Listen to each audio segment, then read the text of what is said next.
اعوذ باللہ من الشیطان الرجیم بسم اللہ الرحمن الرحیم ہنالک دعا زکریا ربہ. ہنالک یہ بالکل اس طرح سے دیر اینڈ ڈن. جب یہ مشاہدہ ہوا حضرت زکریا کو تو انہوں نے بھی ایک دعا کی اپنے پروردگار سے. ہنالک دعا زکریا ربہ رب قال رب ہب لی من لدنک ذریۃ طیبہ. اے اللہ مجھے بھی بڑی کوئی پاکیزہ اولاد عطا کر دے. بہت بوڑھے ہو چکے تھے، ان کی اہلیہ جو ہے وہ بھی بہت بوڑھی ہو چکی تھی، ضعیفہ تھی اور ساری عمر بانجھ رہی تھی، لاولد تھے. یہ ساری تفصیل پھر سورہ مریم کے اندر مزید کھل کر آئے گی، اس لیے کہ یہی مضامین وہاں بیان ہوئے تھے مکی دور میں. جبکہ ہجرت حبشہ کے لیے مسلمان گئے تھے تو وہاں جا کر سورہ مریم کی آیات جو ہیں وہ پھر حضرت عبداللہ ابن جعفر نے پڑھ کر سنائی تھی. اس مناسبت سے یہ مضامین آپ کو سورہ مریم میں بھی ملیں گے.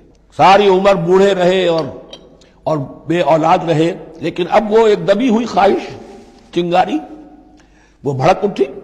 اے اللہ اس بچی کو تو یہ کچھ دے سکتا ہے تو تیری قدرت ہے مجھے بھی ذریۃ طیبہ پاکیزہ اولاد عطا فرما. انک سمیع الدعاء، یقیناً تو دعا کا سننے والا ہے. فنادت الملائکۃ، تو فرشتوں نے انہیں پکار کر کہا، ندا کی. وہو قائم یصلی فی المحراب، اور وہ کھڑے ہوئے نماز پڑھ رہے تھے اپنی محراب میں، ان کا بھی حجرہ تھا. ان اللہ یبشرک بیحییٰ، اللہ تعالیٰ تمہیں بشارت دیتا ہے زکریا یحییٰ کی. مصدقا بکلمۃ من اللہ، جو تصدیق کرے گا ایک ایسے شخص کی جو اللہ کا خاص کلمہ ہوگا، یعنی حضرت عیسیٰ.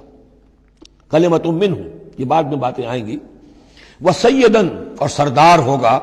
وحسوراً، اور تجرد کی زندگی گزارے گا. وَنَبِيًّا مِّنَ الصَّالِحِينَ، اور نبی ہوگا صالحین میں سے. یہاں نوٹ کر لیجئے کہ آخری مدح کا لفظ جو حضرت یحییٰ کے لیے آیا ہے وہ نبی ہے. نَبِيًّا مِّنَ الصَّالِحِينَ. قال رب انا یکون لی غلام، ابھی خود دعا کر رہے تھے لیکن غالباً اس کی بڑی توثیق چاہ رہے ہیں اللہ سے، ری ایشورنس. کہا پروردگار میرے ہاں کیسے بیٹا ہو جائے گا، وقد بلغنی الکبر، جبکہ میں انتہائی بوڑھا ہو چکا ہوں. وامرأتی عاقر، اور میری بیوی جو ہے بانجھ رہی ہے. قال کذلک اللہ یفعل ما یشاء، تو انہوں نے کہا کہ اللہ نے فرمایا کہ اللہ کرتا ہے اسی طرح، یا فرشتوں نے جواب دیا جو چاہتا ہے کرتا ہے، اسے اسباب کی احتیاج نہیں ہے.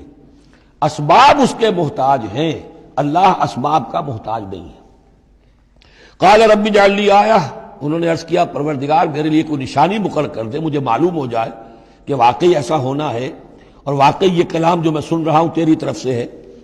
قال آیتک الا تکلم الناس ثلاثۃ ایام الا رمزا، اللہ نے فرمایا کہ اب نشانی یہ ہے تمہارے لیے کہ اب 3 دن تک تم لوگوں سے گفتگو نہیں کر سکو گے سوائے اشارے کنائے کے، یعنی قوت گویائی سلب ہو گئی ان کی، اب وہ بول نہیں سکتے تھے 3 دن تک. وَاذْكُرْ رَبَّكَ كَثِيرًا، اپنے دل میں اپنے رب کو یاد کرتے رہو کثرت کے ساتھ. وَسَبِّحْ بِالْعَشِيِّ وَالْإِبْكَارِ، اور تسبیح کیا کرو شام کے وقت بھی اور صبح کے وقت بھی. صدق اللہ العظیم.